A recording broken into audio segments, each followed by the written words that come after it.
5장입니다. 예레미야애가 5장 1절로부터 10절까지.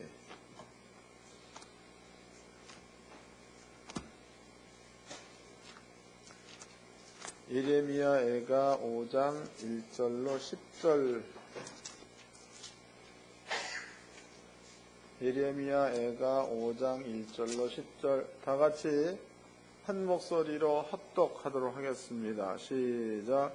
여호와여, 우리의 당한 것을 기억하시고 우리의 수욕을 감찰하옵소서. 우리 기업이 외인에게, 우리의 집들도 외인에게 돌아갔나이다. 우리는 아비 없는 외로운 자식이오며 우리는 어미 없는 과부 같으니 우리가 은을 주고 물을 마시며 값을 주고 섭을 얻으며 우리를 쫓는 자는 우리의 목을 눌러싸우니 우리가 곤비하여 쉴 수 없나이다. 우리가 애굽 사람과 아스돗 사람과 악수하고 양식을 얻어 배불리고자 하였나이다. 우리 열조는 범죄하였고 없어졌고 우리는 그 죄악을 담당하였나이다. 종들이 우리를 관할하며 그 손에서 건져낼 자가 없나이다. 광야에서는 칼이 있으므로 죽기를 무릅써 양식으로 싸우니 주림의 열기로 인하여 우리 피부가 앙웅이처럼 검으니이다. 아멘.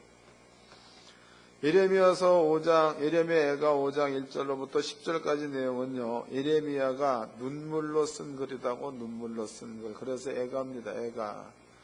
예레미야가 얼마만큼이나 눈물을 흘렸는가, 이것을 한번 찾아보도록 하자고.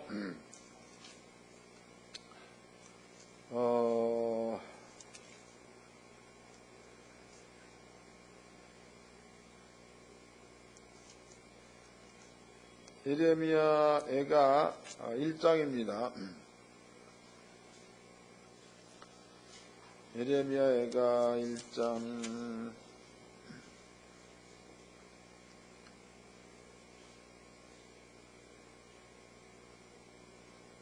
3장을 보자고. 3장 46절서부터 읽어드리겠습니다.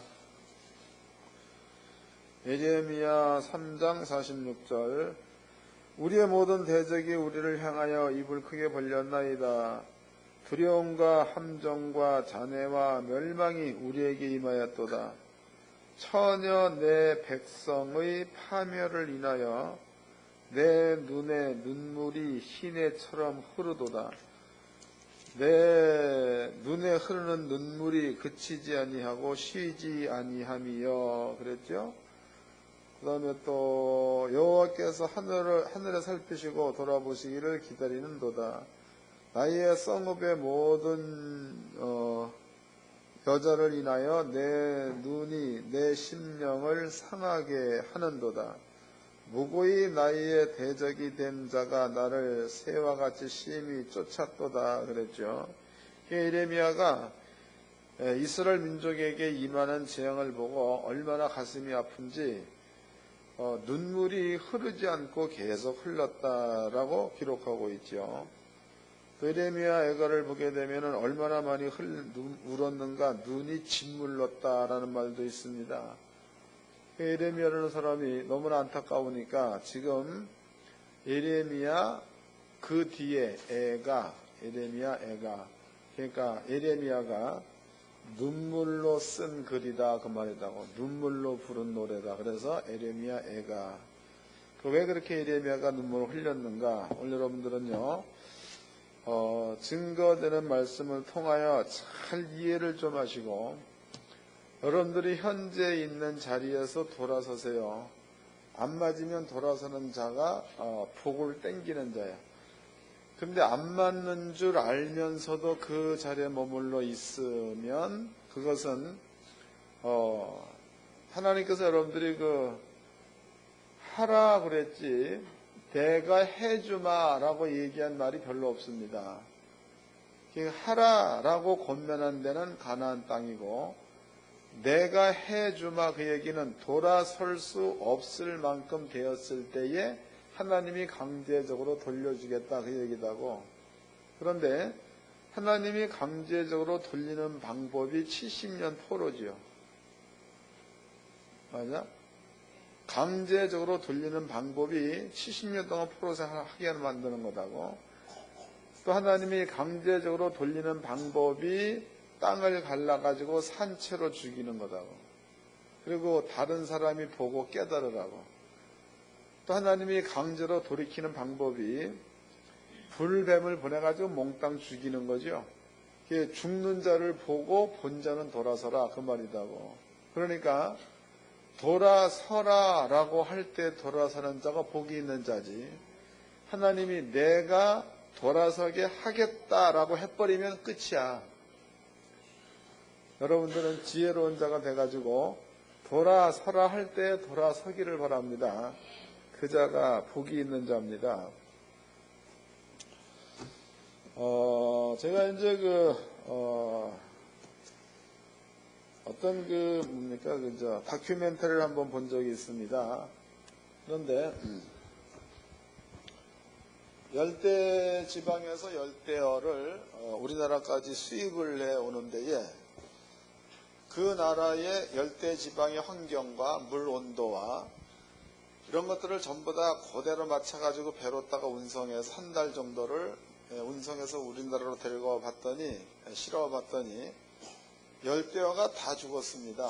이 양반이 그러면은 이 열대어를 어떻게 하면 살려고 할 수 있겠는가 고민한 거죠. 근데 도대체가 방법이 떠오르질 않는 거야.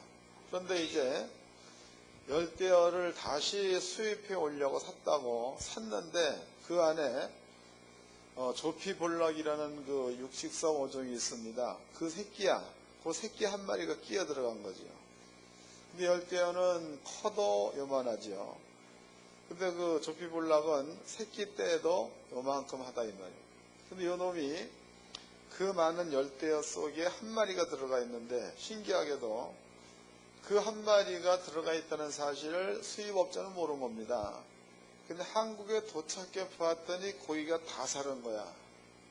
다. 그러니까 환경도 그전과 똑같이, 또 이제 물 온도도 그전과 똑같이, 운송되는 방법도 똑같이 했는데, 근데 그전에는 죽었고 지금은 살았다는 거죠. 이상해서 이 양반이 고기를 전부 다 점검해 본 거예요. 봤는데 그 안에 조피볼락이라는 어류가 한 마리가 들어가 있는데, 그 놈이 움직이면 열대어가 한 곳으로 다 도망가 버리고, 또 골로 쫓아가면 이제로 다 도망가 버리고, 이놈들이 한 달 동안 배 타고 오면서 한시도 긴장을 늦추지 않고 잡혀먹을까봐 계속 움직였다는 거죠. 근데 와봤더니 한 마리도 안 죽고 다 살았더라는 거예요. 물론 이제 잡혀먹은 몇 마리 있겠지. 그건 너무 재밌는 이야기죠. 그런데 여러분들이 지금 이 얘기를 잊어먹으면 안 돼. 다 아는 내용이지만 성경에 그 말이 있어. 성경에. 너무 재밌죠. 여러분들은 먼저 법을 한번 이해를 해보도록 합시다. 법. 우리는 불교에서는 도를 닦는다 그러죠. 도. 도라는 것은 길도자를 쓰니까 길이다 이 말이죠. 도를 닦는다. 그런데 도를 닦을 때에 거의가 다 자기를 갖다가 수양을 많이 하죠. 수양. 그래서 불교 사람들은요, 산을 많이 찾아, 산을 찾아가지고 거기에서 수양을 한다, 도를 닦는다, 그런 얘기들을 한다고. 근데 여러분들이 불교인들이 수양하는 내용 가운데서 가장 먼저 던져진 화두가 뭐냐면 무념 무상을 던지고 있어. 그러니까 어떤 도의 경지까지 들어가려면은 무념 무상의 세계로 가야 한다, 그런 얘기하죠.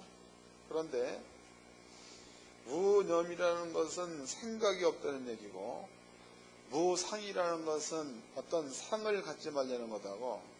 근데 여러분들, 뇌라는 것은 한시라도 눈으로 보이는 것이 머리에 감지돼 가지고 생각할 수 있도록 하나님이 만들어 놓은 겁니다. 근데 여러분들이 보는 것을 보고도 머릿속에 인지를 못한다, 생각을 못한다, 그러면 그 사람은 산 자가 아니라 죽은 자라는 거다. 그럼 이제 무념 하려면 어떻게 되는 거야? 뇌를 뽑아내면 되겠죠? 맞아? 무상 그러면 눈을 뽑아내면 되는 거다고. 그러면 이제 눈 뽑아낼 수 있느냐? 불가능하죠. 뇌를 뽑아내고 사람이 살 수 있느냐? 불가능하다고. 그러면 지금 불교에서는 불가능한 것을 가능하다라고 말하는 자들이 불교인이다고. 무념무상 절대로 안 되는 겁니다. 그런데 이제 성경이야. 성경은 길을 그처럼 될 수 없는 길을 제시하는 게 아니고, 성경은 길을 열어놓고 가라는 거예요. 다르죠? 그러니까 될 수 없는 길을 터라 이게 아니고, 성경은 길을 열어놓고 가라는 거다고. 그러니까 여러분들이 성경 안에서의 도를 튀기는 매우 쉽다는 겁니다. 그럼 성경에서 얘기한 도라는 게 뭔가 찾아봅시다. 신명기서입니다. 28장을 봅시다.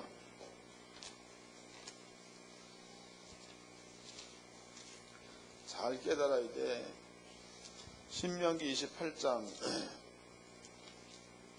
1절 읽겠습니다. 1절. 내가 내는 여호와의 말씀을 삼가 듣고 내가 오늘날 내게 명하는 그 모든 명령을 지켜 행하면 내는 여호와께서 너를 세계 모든 민족 위에 뛰어나게 하실 것이라. 내가 내는 여호와의 말씀에 순종하면 이 모든 복이 내게 임하며 내게 미치리니 성읍에서도 복을 받고. 그러니까 말씀에 순종하면 복을 받는다. 그 다음에 이제 7절이다고. 7절은 이해를 해야 되는 겁니다.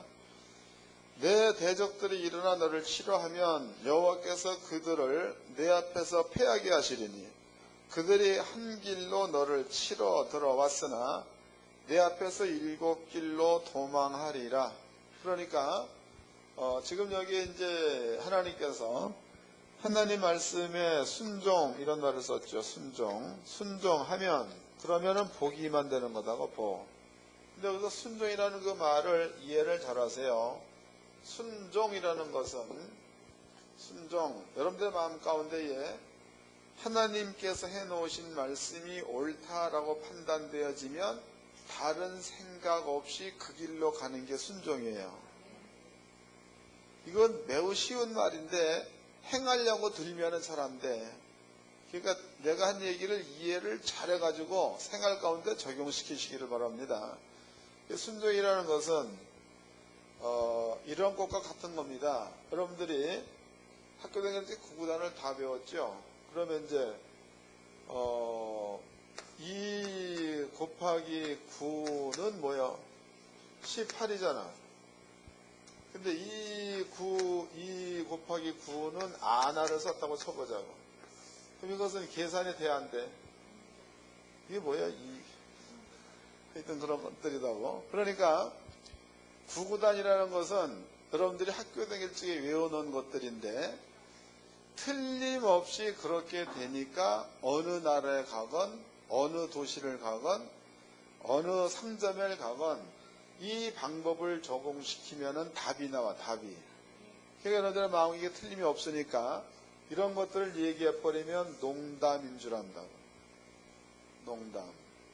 그 다음에 2 곱하기 4는 뭐요? 이사지. 그러니까 여러분들이 이런 것들을 들으면 웃어. 왜냐? 아니다 이 말이지. 허튼 소리다. 그렇지만은 2 곱하기 4는 8 그러면 아무도 안 웃잖아. 이게 맞다는 거다. 그러니까 여러분들의 마음 가운데에 이런 것들이 확실한 지식으로 자리 잡고 있는 다음에야 그 지식에서 여러분들의 영혼이 벗어날 수가 없어요. 그럼 성경도 여러분들의 마음과도 확실하다. 그러면 그 확실한 게 틀림이 없으면 여러분들의 영혼이 그 성경 말씀에서 벗어날 수가 없다는 거다고. 그렇게 가는 그것을 순종이라고 합니다. 이해가 됐죠? 네. 그럼 이제 신명기 28장 7절 말씀해 보니까 내 대적이 일어나서 너를 치려 하면 여호와께서 그들을 내 앞에서 패하게 하시리니 그들이 한 길로 너를 치러 들어왔으나 내 앞에서 7길로 도망하리라 그랬다고. 하나님 말씀 순종을 했다. 그러면은요, 대적이야, 대적. 대적들이 쳐들어왔다가 7길로 다가 도망한다 이랬다고. 도망한다. 그럼 반대로 말씀에 불순종하면 이스라엘 민족이 적을 향해서 공격해 들어갔다가 반대로 적 앞에서 자기네들이 일곱 길로 도망갈 거다가 되겠죠. 읽어보자고. 15절입니다. 내가 만일 내 하나님 여호와의 말씀을 순종하지 아니하여 내가 오늘날 내게 명하는 그 모든 명령과 규례를 지켜 행하지 아니하면 이 모든 저주가 내게 임하고 내게 미칠 것이니, 저주가 임한다는 거예요. 그럼 저주가 뭐냐? 거기 25절이에요. 여호와께서 너로 내 대적 앞에서 패하게 하시리니 내가 한 길로 그들을 치러 나가서는 그들의 앞에서 일곱 길로 도망할 것이며, 반대지가 돼버린 거죠. 반대. 이게 복의 반대는 저주. 그럼 복 받을 때 나타날 수 있는 사건들이 하나님 말씀에 불순종했다. 그러면은 반대로 나타난다. 그 말이다고. 여기에 기록되어 있기를 말씀에 불순종하면 너네들이 대적을 치러 올라갔다가 그 앞에서 일곱 길로 도망가는 일들이 발생될 거다. 이렇게 아버지가 법으로 정해놓은 겁니다. 법으로. 그럼 이것은요, 이스라엘 민족이 이것은 나라를 얻기 전, 그러니까 지금 신명기 28장 내용은 이스라엘 민족의 목적지는 가나안 땅이죠. 가나안 땅. 그러면 이 말을 주고 있을 때는 광야입니다. 광야. 광야에서 주고 있는 거니까 너네들이 들어가서 얻을 땅, 가나안 땅에 들어가면 이렇게 살려는 거다고. 그러면 지금 이것은 앞으로 되어질 일에 대해서 예언해 놓은 거요, 아니면은 지나온 일을 말해 놓은 거예요. 앞으로 되어진 일을 하나님께서 얘기해 놓은 거죠. 그럼 이제 여기에서 대적을 물리치려면 어떻게 하면 되는 거예요?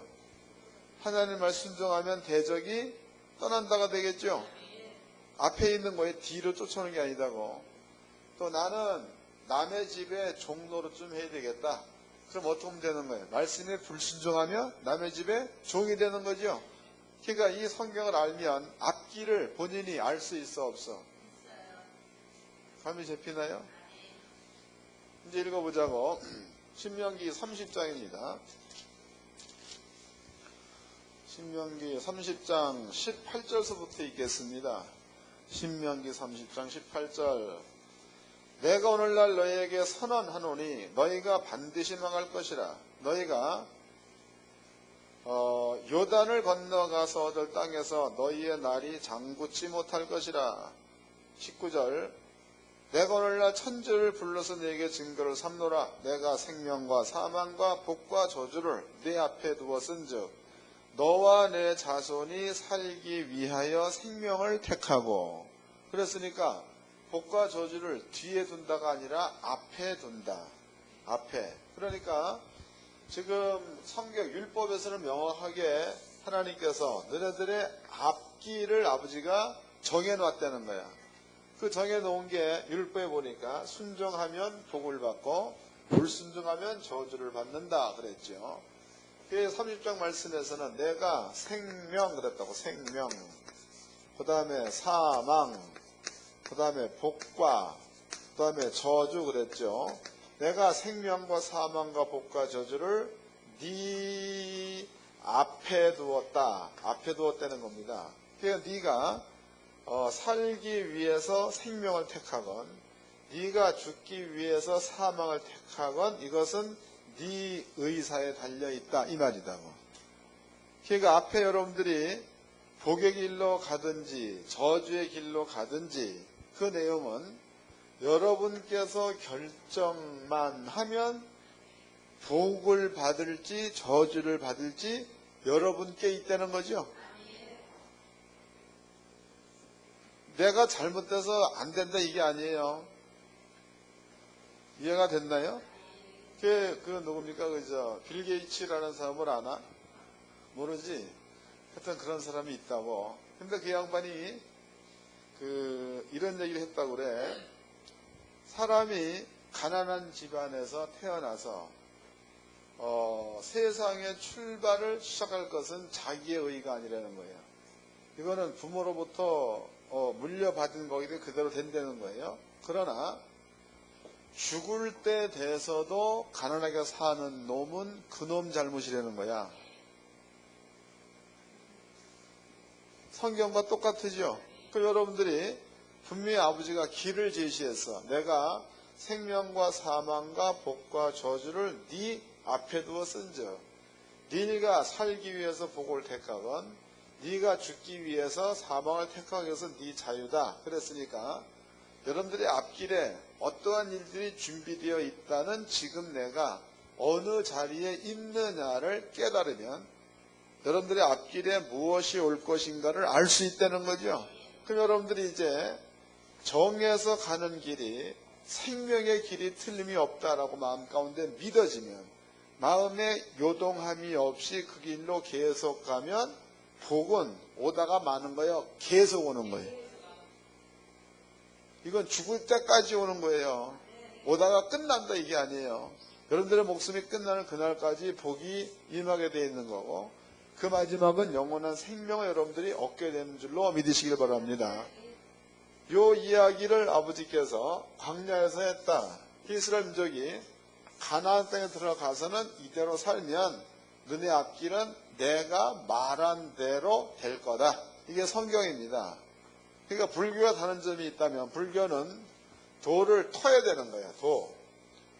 그런데 이것은 여러분들이 생각해 봤더니 이 도라는 것은 불교에서 얘기하는 도는 털 수가 없는 거다고. 그러나 성경에서 얘기하는 도는 도를 틀 수가 있어 없어? 이건 100% 가능한 거죠. 예수를 믿는 사람은 누구나 다 탈 수 있는 이러한 길인 줄로 깨닫기 바랍니다. 그 다음에 또 한 가지다고 15장입니다. 신명기 15장. 이것도 단체적으로 한 말이에요. 신명기 15장 4절서부터 읽겠습니다. 신명기 15장 4절. 내가 만일 너는 여호와의 말씀만 듣고 내가 오늘날 내게 명하는 그 명령을 다 지키어 행하면 너는 여호와께서 내게 유업으로 주신 땅에서 내가 정령 복을 받으리니 너희 중에 가난한 자가 없으리라. 그러면 지금 너희 중이라는 그 말은 이스라엘 민족 전체를 두고 하는 말입니다. 그런데 이스라엘 민족 전체가 복의 길로 택하여 가면 가난한 자가 한 명도 없다는 거지. 그 얘기도 하고. 근데 이것이 우리 교회에서도 이게 내가 보기에 이루어지는 것 같아. 여러분도 제가 이렇게 보면은요, 처음에 말씀을 깨닫기 전에는 못 살았어. 근데 말씀을 깨닫고 말씀 쪽으로 가니까 자기도 모르는 사이에 부가 나타나죠. 부가. 그래서 어느샌가 보니까 월세로 있다가 전세로, 또 전세로 있다가 집을 사는 쪽으로, 이런 것들은 뭘 뜻하는 겁니까? 못 사는 데서 잘 사는 쪽으로 지금 가고 있다 아니야. 근데 여러분들이 요 자리로만 가면 집을 사겠어 못 사겠어? 사고. 또 요 길로만 가면 집 사고 종 부리겠죠. 그렇게 되기를 주의 이름으로 축원합니다. 그러니까 정해지는. 여러분들이 성경을 모르니까 헤매는 거예요. 알면은 헤맬 이유가 전혀 없다고. 그래서 성경에서 광야, 나라가 형성이 안 됐을 때, 가나안 땅, 여기에는 나라가 형성됐을 때, 그럼 아버지께서 나라가 형성되기 전에 너희가 그 땅에 들어가면 이 방법대로 살면 너희한테 복이 있을 거다라고 아버지가 얘기해 놓은 겁니다. 요거 기억해 놓으세요. 그 다음에 이제 잊어먹으면 안 돼. 내가 이제 두 가지 기억, 하나는 뭐야? 열대요. 기억해라 그랬죠. 또 한 가지는 뭐요? 하나님 말 순종하면 복, 불순종하면 저주. 그 다음에 순종하면 대적이 쳐들어와도 7길 도망갈 것이요. 불순종하면 오히려 너네가 7길 도망갈 거다. 두 번째 얘기해 드렸습니다. 세 번째야, 세 번째. 세 번째. 이제 하나님께서 이스라엘 민족을 여호수아를 통해서 가나안 땅에 집어넣습니다. 가나안 땅에 딱 집어넣었다 이는. 그런데 하나님께서 여호수아와 그 모든 군인들한테 가나안의 사람을 전부 다 죽이지 말고 남겨두라 그랬다고. 그 남겨둔 족속이 블레셋 지역 남겨둔 거지요. 시돈 지역 남겨둔 거지요. 이쪽에 남겨두었습니다. 근데 이쪽 지역도 남겨두었다 이거예요. 그러면 이제 이스라엘 민족으로 본다면 여기에는 블레셋 땅, 여기에는 모압과 암몬 땅, 또 여기에는 그 시돈 지역, 그 다음에 이쪽으로 가면 애굽이라는 나라가 있고 여기에는 구스라는 나라가 있다고. 그러면 이제 이스라엘 민족의 입장에서 본다면 전부가 다 대적이야. 다 대적이다. 다 적군입니다. 이게 적군 속에 쌓여져 있는 나라가 이스라엘 나라예요. 읽어보겠습니다. 사사기서를 보겠습니다. 사사기서 3장이죠. 사사기서 3장. 이것만 깨달으면 여러분들은 세상에서 힘있고 자신있게 살 수가 있습니다. 3장 1절입니다. 여호와께서 가나안 전쟁을 알지 못한 이스라엘을 시험하려 하시며 이스라엘 자손의 세대 중에 아직 전쟁을 알지 못하는 자에게 그것을 가르쳐 알게 하려 하사 남겨두신 열국은 그랬단 말이에요. 그러니까 2세에게 전쟁을 알게 하기 위해서 무언가를 남겨두었다는 겁니다. 전쟁을 알게 하기 위해서. 3절 이제 2절부터 다시 읽어드리겠습니다. 2절 이스라엘 자손의 세대 중에 아직 전쟁을 알지 못하는 자에게. 그러면 이제 1세대가 죽고 2세를 두고 한 말이죠. 1세는 가나안 땅을 싸워서 가나안 땅을 점령한 세대, 2세는 그 땅에 산 얘가 부모들이 차지해 놓은 땅에서 사는 세대 2세입니다. 그것을 가르쳐 알게 하려 하사 남겨두신 열국은 블레셋 5방백과 가나안 모든 사람과 시돈 사람과 바할 헤르몬 산에서부터 하맛 어구까지 레바논 산에 거하는 히위 사람이라. 남겨두신 이 열국으로 이스라엘을 시험하사 여호와께서 모세로 그들의 열조에게 명하신 명령을 청종하나 알고자 하였더라 그랬다고. 그럼 여기를 봅시다. 이제 그러면 지금 하나님께서 요 주변 국가 이스라엘 민족의 대적들을 하나님이 남겨두었다는 겁니다. 그런데 이제 지도상으로 보았더니 이스라엘이라는 그 나라는 작은 나라입니다. 근데 그 작은 나라가 작게 나라에 적군의 나라에 둘러싸여져 있고, 크게는 애굽이, 그 다음에 구수가, 그 다음에 그리스 지역이죠. 로마가, 이쪽은 바벨론 지역이죠. 바벨론이, 이쪽엔 아랍 나라 지역이죠. 아랍 나라. 여기에는 그 땅에서 작게는 가나안의 7 족속들이 변방으로 에워싸고 있고, 또 크게는 전부가 다 큰 나라가 지금 이스라엘 민족을 지금 전부가 다 이렇게 적으로다가 대치하고 있는 상태입니다. 근데 성경은 얘기하기를 하나님께서 이 가나안의 족속들을 남겨둔 이유는 이 땅에 거하고 있는 2세들이야. 2세들에게 전쟁을 알게 하기 위해서 남겨두었다. 그 마지막 판에 쓴 말은 2세들이 하나님의 말씀에 순종하는가 하지 않는가를 알기 위해서 남겨두었다. 이렇게 기록되어 있습니다. 그럼 이스라엘 민족이 여기에서 대적들 가운데 있으면서 그 대적들을 이스라엘 민족 앞에 무릎 꿇리며 다스리며 살려면 이스라엘 민족이 아까 여러분께 설명해 드린 대로 하나님의 말씀에 순종하면 대적이 한 길로 치러왔다가 7길로 도망한다 그랬으니까 이스라엘 민족이 순종만 잘하면 이 모든 국가가 이스라엘 민족의 종이 될 터이고, 깨달으시길 바랍니다. 만약에 이스라엘 민족이 말씀에 순종하지 않으면 반대로 이스라엘 민족이 이들에게 종이 된다 그 뜻이다고. 하나님께서 말씀에 순종하는가 순종하지 않는가를 보기 위해서, 또 하나님께서 전쟁을 모르는 자들한테 전쟁을 알게 하기 위해서 이들을 남겨두었다 그랬으니까, 그럼 여기에 이제 율법을 제대로 안다면 이네들이 하나님 말씀 순종하면 이네들이 잠잠한 거고, 말씀에 불순종하면 얘 들고 일어나가지고 나라를 치러 오는 것들이니까, 이러한 사건을 보고서라도 자기의 자리가 순종하고 있는 자리이냐 순종하지 않는 자리이냐를 알 수 있다는 거죠.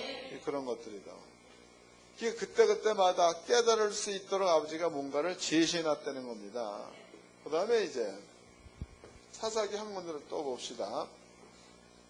이렇게 얘기하고 난 그 다음에 나타난 현상을 아버지가 기록해 놓은 데가 있죠. 4장입니다. 4장 1절. 4장 1절.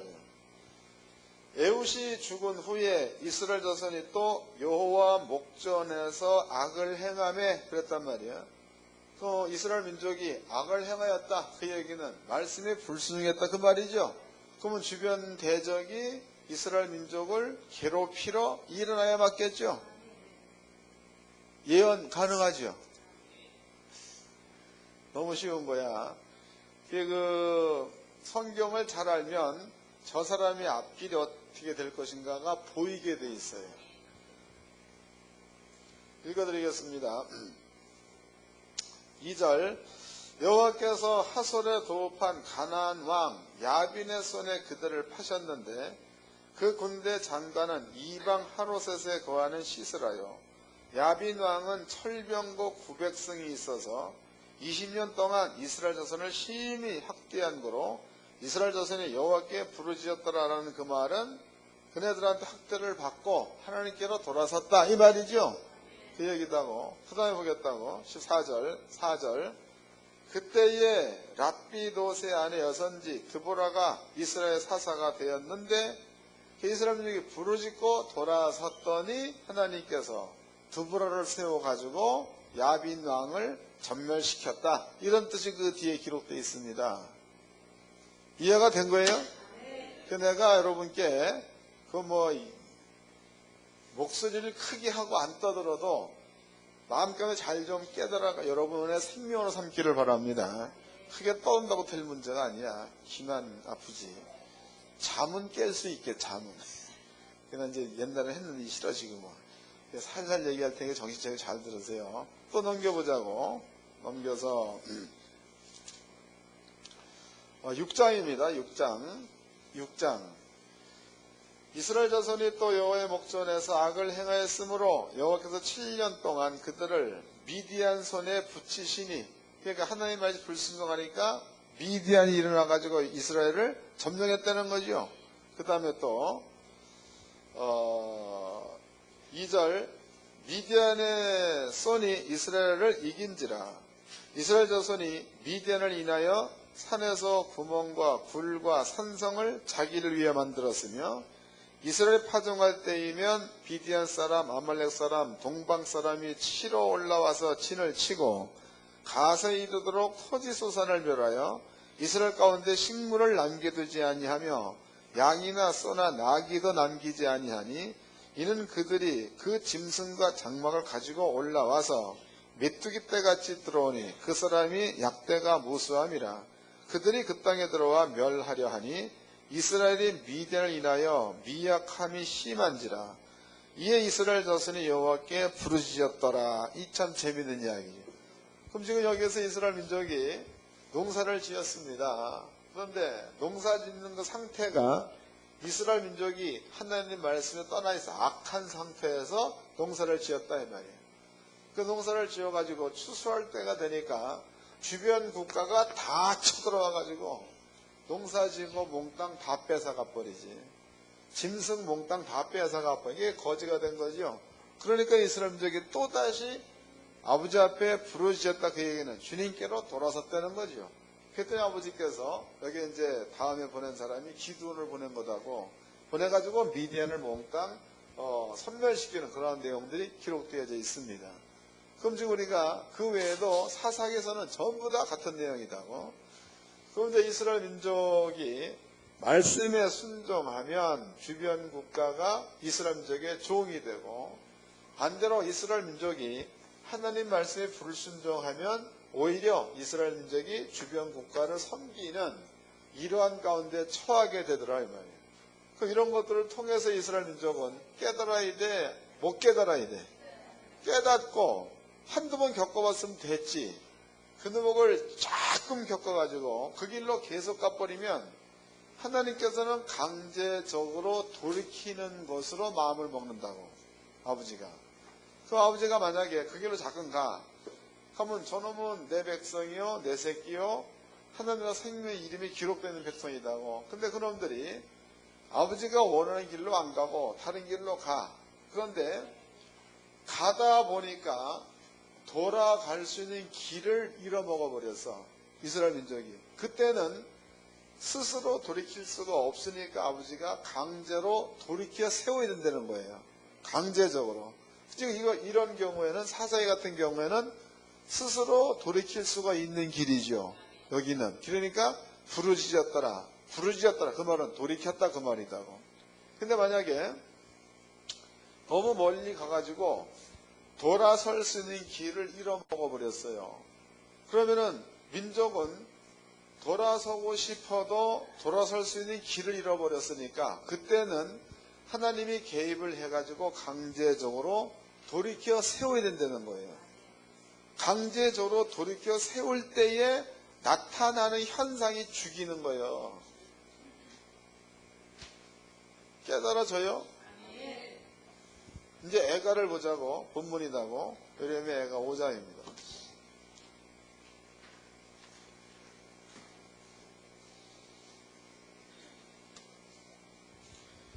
1절서부터 읽겠습니다. 예레미야가 5장 1절. 여호와여, 우리의 당한 것을 기억하시고 우리의 수욕을 감찰하옵소서. 우리 기업이 외인에게, 우리 집들도 외인에게 돌아갔나이다. 우리는 아비 없는 외로운 자식이오며 우리 어미는 과부 같으니 우리가 은을 주고 물을 마시며 값을 주고 섭을 얻으오며 우리를 쫓는 자는 우리 목을 눌러싸우니 우리가 곤비하여 쉴 수 없나이다. 우리가 애굽 사람과 아수르 사람과 악수하고 양식을 얻어 배불리고자 하였나이다. 우리 열조는 범죄하였고 없어졌고 우리는 그 죄악을 담당하였나이다. 이랬단 말이야. 그러면 지금 예레미야 애가는요, 이제 이스라엘 민족이 하나님께서 요구하시는 것은 내가 생명과 사망과 복과 저주를 네 앞에 두었다 그랬다고. 그런데 이스라엘 민족이 사망의 길로 깊숙이 가서 깊숙이 가가지고 생명길로 갈 수 있는 길을 잃어먹은 거예요. 잃어먹으니 하나님께서 사망의 자리에서 생명의 길로 이스라엘 민족을 보내야 되겠는데 이네들이 길을 몰라, 길을. 그럼 아버지가 강제로 틀어야 되는 거예요. 강제로 틀어야 되는데 그때에 사용한 게 이스라엘 민족한테 70년 동안 바벨론의 포로 생활하는 것을 줬다 이 말이에요. 70년 동안.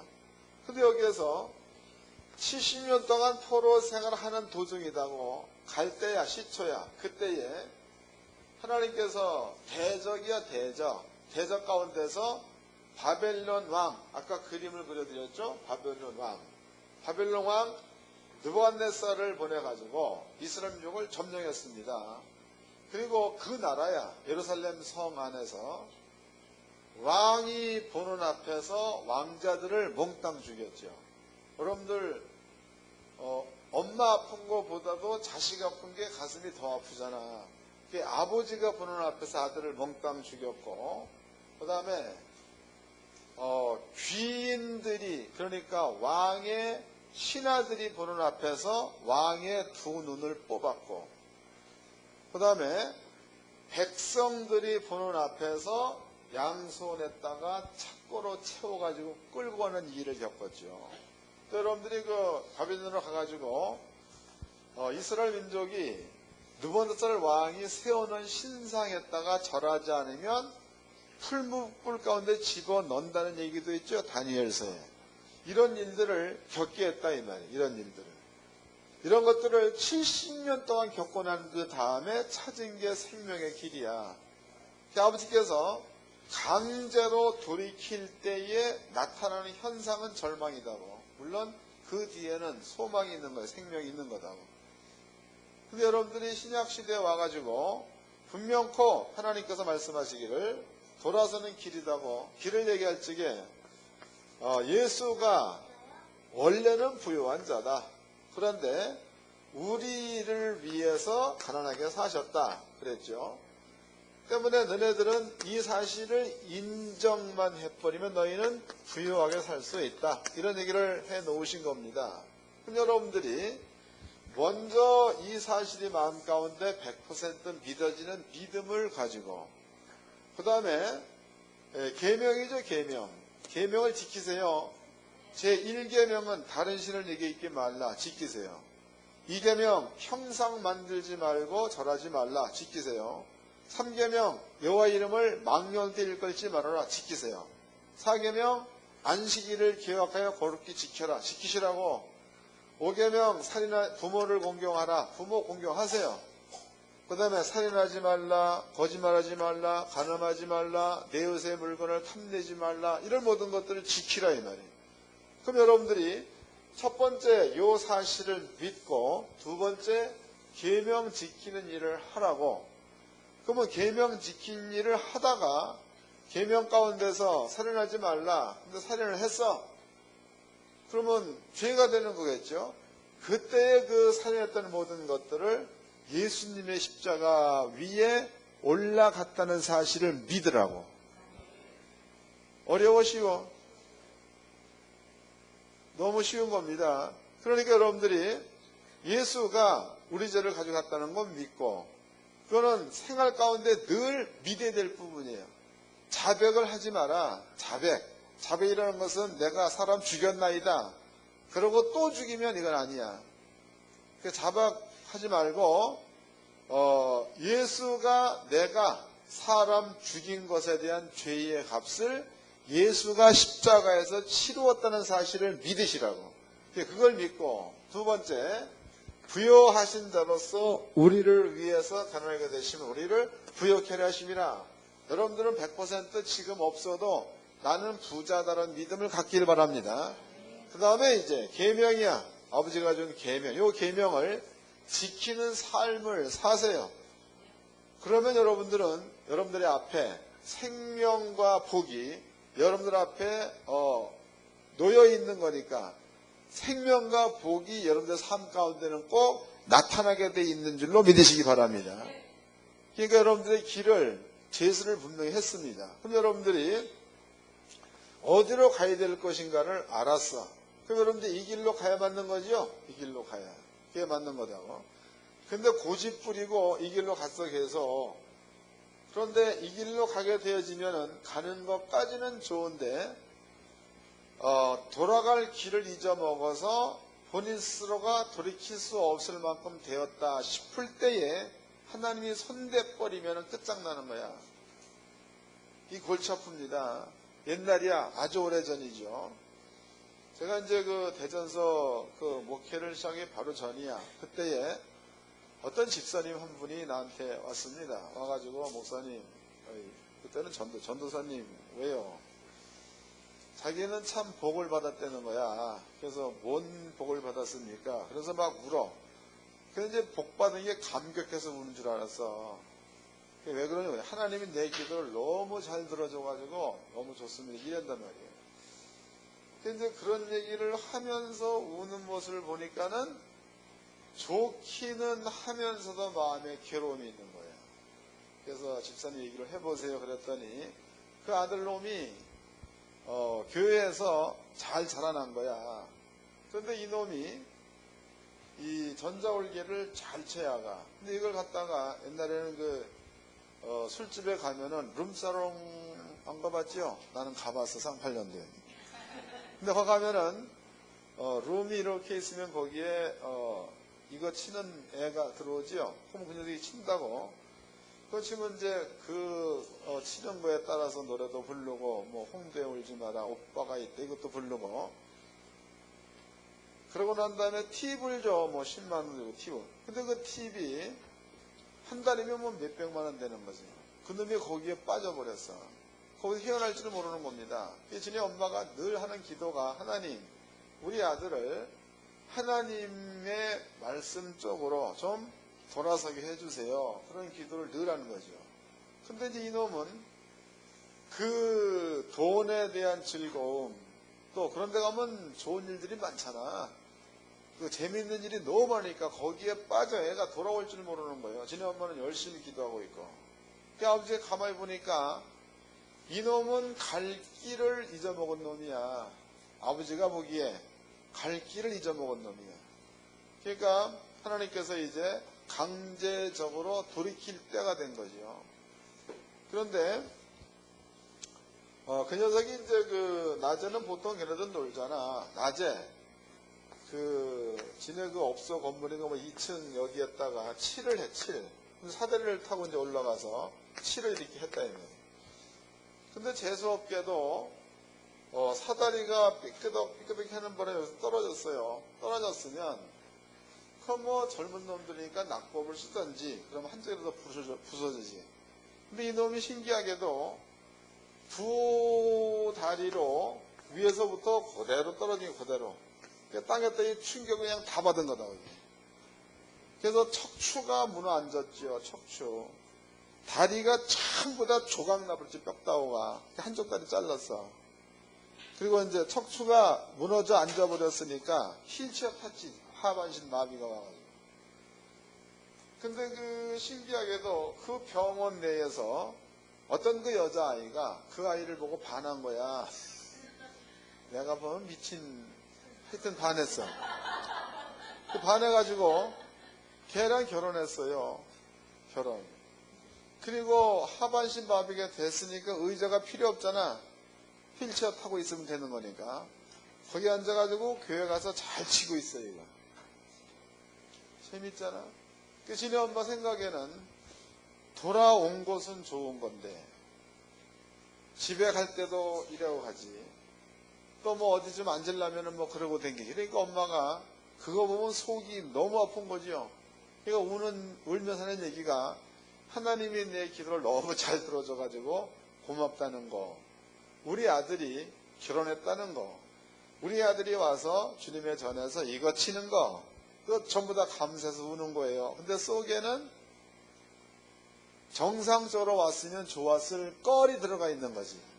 껄이. 그 사람은 죽어도 하나님 곁을 안 떠나겠죠, 이제.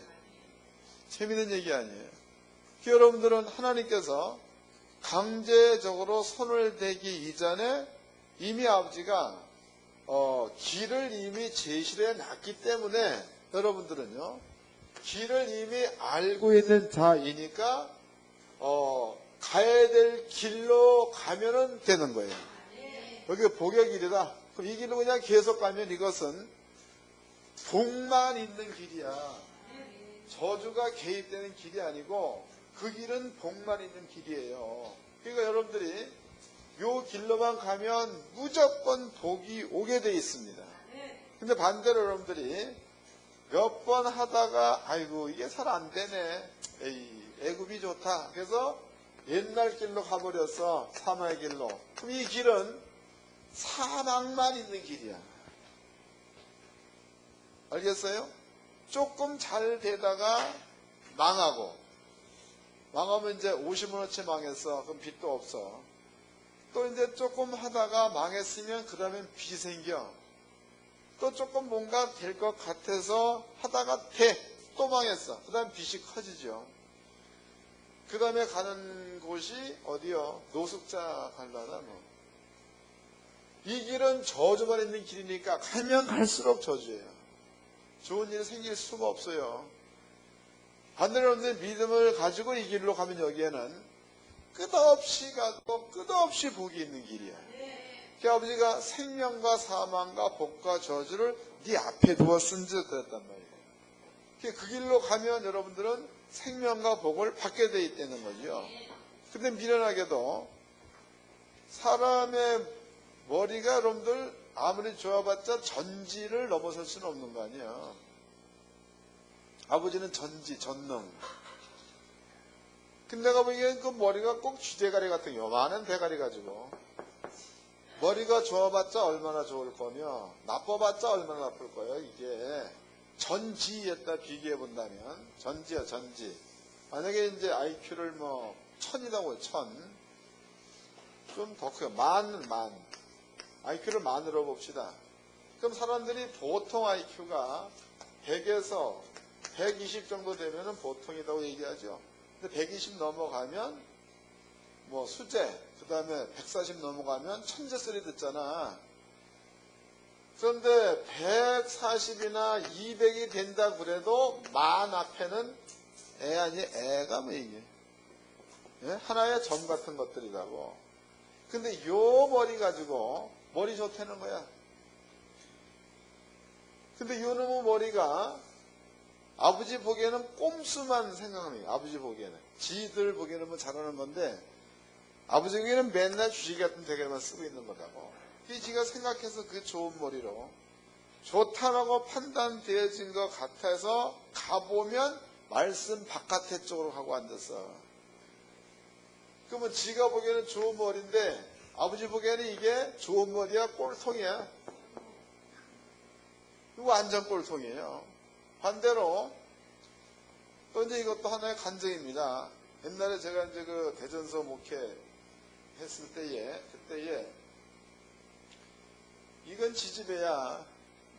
국민학교 아이가 3학년인가 4학년 되는 놈이라고. 근데 그 놈이 각구목을 들고 여자아이가 그냥 지네 학교 애들 다 뚜집해버려. 그냥 나가면 4학년이 됐는데도 한글을 못 깨우치고 그리고 애가 한번 욱 하고 나면 그냥 지네 엄마도 무서워서 쩔쩔맬 만큼 돼버린 거예요. 그 아빠가 찾아왔어요. 목사님 어떻게 하면 좋겠습니까?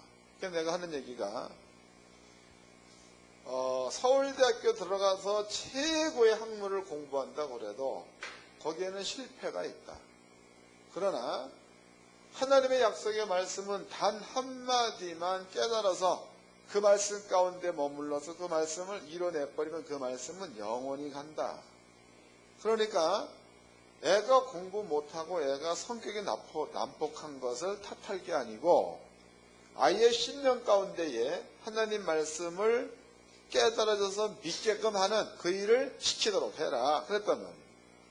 그랬더니 엄마가 깨달은 거죠. 왜냐하면 그 엄마 아빠도 진짜로 주머니에 돈 한 푼도 없던 사람인데 성경 말씀을 깨닫고 나가지고 2년 만에 그때 다이나스티인가 뭐 그거 사고 3년 만에 48평짜리 집 사고 또 뭐 3년 만에 또 시골 어디다 땅 사고 있던 사람이다. 그러니까 자기가 겪어보니까 목사의 말이 뭔지 알겠던 거죠. 그래서 그 엄마는 애를 주일 되면은 무조건 데리고 가. 무조건. 근데 얼마나 웃긴 줄 아세요? 지네 엄마가 아프다 그러면은 그 무지한 녀석이 엄마 내가 기도해 줄게. 지네 아빠가 아프다 아빠 내가 기도해 줄게. 재밌잖아. 그럼 그것이 믿음화 되어져 가지고 애한테 지식이 되어 있으면은 세상 지식은 하나도 모른다고 그래도 그 말씀이 아이를 부욕해 하는 줄로 믿으시기 바랍니다. 그 세상의 지혜가 70밖에 안 된다고 그래도 하나님 보시기에 그 아이가 수재요 천재고. 정신 좀 차리시기 바랍니다. 여러분들은 지금 교회 안 여기는요 이 예배당 안에는 똑같은 자들이 모여 있어. 똑같은 자 성경 말씀도 똑같이 들었고 그 말씀대로 살아야 되겠다 이런 마음도 똑같은 자들. 사랑하라 해야 되겠다. 화평하라 해야 되겠다. 똑같은 자들이에요. 그러나 교회 바깥에는 전투장이야. 사업하는 자, 직장생활하는 자, 공부하는 자, 교회 바깥에는 전투요, 전투. 그러니까 적진 안에 들어가 있는 거다. 가나안 땅과 똑같은 거죠. 적진 안에 들어가 있어. 그럼 여러분들이 그 적진 안에서 적을 여러분들의 발 앞에 무릎을 꿇게 만들려면 여러분들이 하나님 말씀에 순종하면 된다는 거고. 또 여러분들이 적 앞에 무릎을 꿇기 원한다면은 여러분들이 하나님 말씀에 불순종하면 되는 거다고. 그런데 교회 안에 들어와 가지고 이 병신들이 잘난 척한데 이 미친놈이야. 여자는 그렇지. 내가 보기엔 정신 나간 놈이야. 교회 안에서 잘난 척 하지 말고 나가서 이기세요. 나가서. 집에서도 뭐 마누라하고 신랑하고 뭐 잘난 척 해봤자 도찐 개찐이야 고기다고. 나가서 다른 데 가서 좀 잘난 척하고 다른 데 가서 좀 큰 자가 되세요. 그리고 집에 들어오면 좀 작은 자가 돼. 남편은 여자를 사랑하고 아내는 남편을 사랑하고 또 지가 좀 똑똑해도 조금 모자란 척 해주고 그럼 얼마나 좋아. 해야 될 짓은 안 하고 직구석에 들어오면 지가 최고야. 지가. 애들한테 친구들한테서 맨날 의도터져 맨날. 그리고 집에 들어오면 엄마나 아버지는 지 밥이야. 그게 사람이야? 내가 보기엔 그런 놈들은 쥐새끼 같은 놈들이야. 크게 될 놈들이 아니야. 걔네들은 깜빵에 보내가지고 평생 썩게 만들면 딱 맞아요. 고기가 딱 맞아요. 그러지 말고 여러분들은요. 교회 안에서 화평 이루고 말도 화평한 말을 하고 나아가서는 여러분들이 용사가 돼가지고 대적을 무릎 꿇게 만드는 이러한 삶을 살기를 바랍니다. 하나님께서 원하시는 게 그걸 원하는 거다. 또 하나님은 절대로 이렇게 사는 사람을 그냥 두시는 분이 아니에요.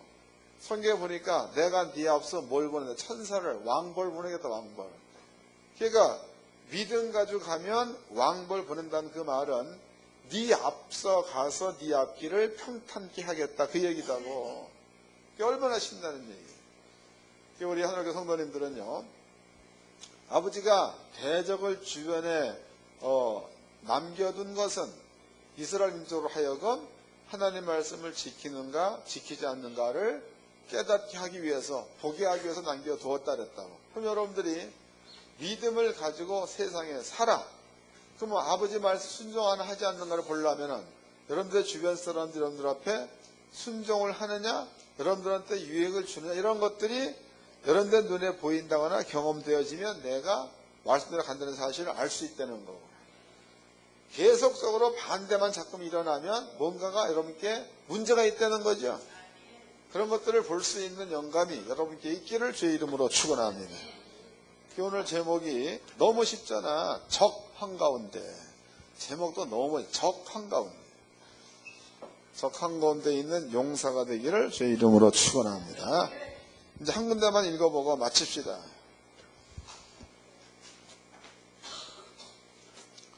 그 말씀이 사무엘하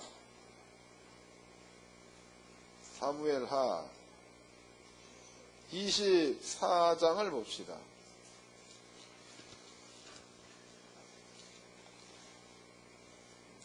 어, 23장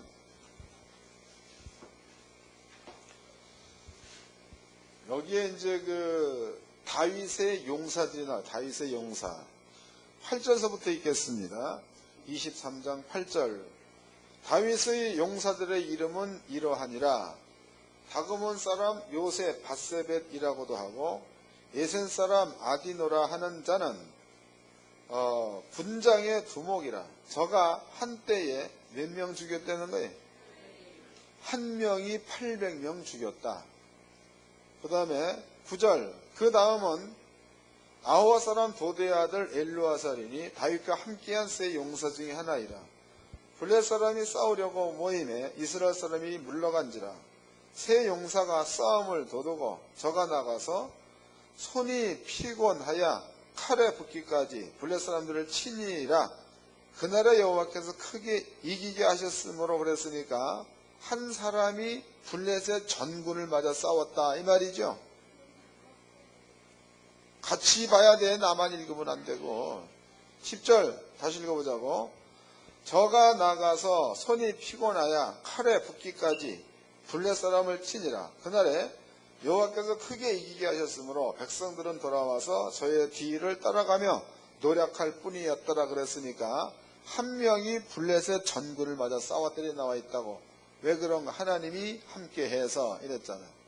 여러분들이 예배를 마치고 말씀을 깨닫고 나가면 전쟁터다고. 근데 여러분들의 그 중심과 행동이 하나님의 말씀에 딱 붙어 있으면 대적이 여러분들 앞에 무릎을 꿇을 것이요. 그렇지 못해 여러분들 우리가 당한다는 거예요. 승리자가 되기를 주의 이름으로 축원합니다. 사랑과 인사 좀 합시다. 하나님의 자녀답게 삽시다. 기도하겠습니다. 다 같이 한 목소리로 하나님 말씀 깨달았습니다.